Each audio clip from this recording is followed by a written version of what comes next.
Dostlar, bugün sizlerle birlikte bu videoda Mekhmet Karavacı gördüğünüz gibi 299 elmasımız var. Bayağı oynadım, bir suç attım, içinden hiç ne çıkmadı ama 25 elmasımızı verdi.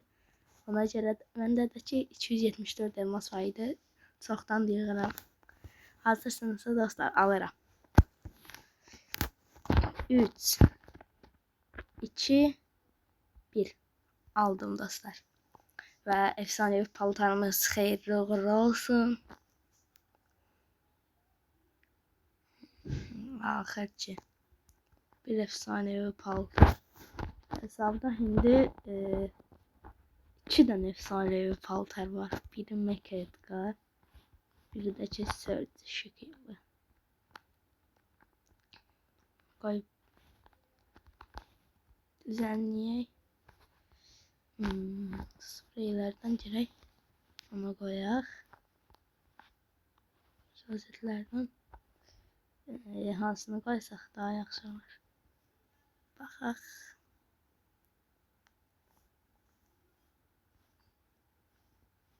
Onun yerine alqışı seçək. Alqış buradadır. Bunun yerine buradakı bu olsun. Bizimsə bir oyun girək də. Bu yaxşıdır. Girdik. Mecha Edgar görən sizə necə paltardır. İlk dəfədir. İlk dəfə. Hayda. Udacıyıq, udacıyıq. İnşallah ki udarıq uduzmadan.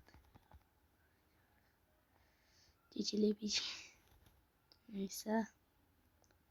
Ultimizde doldu. Ultimizde bir problem yoktu. Ultimizde bir problem yoktu. Neyse devam. Yok. Sıkıştık. Bak bu biraz pis oldu.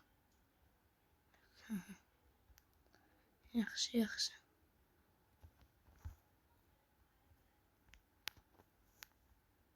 Alqış. Ataq.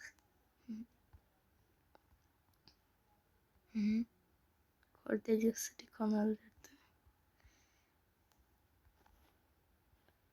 Gene tullandım üstüne. Tullandım. Yaxşı elə hə. Ay yok öldürecek. Öl. Ölüm vakti çatmıştı. Al kaşında tak. Deliye dönsün.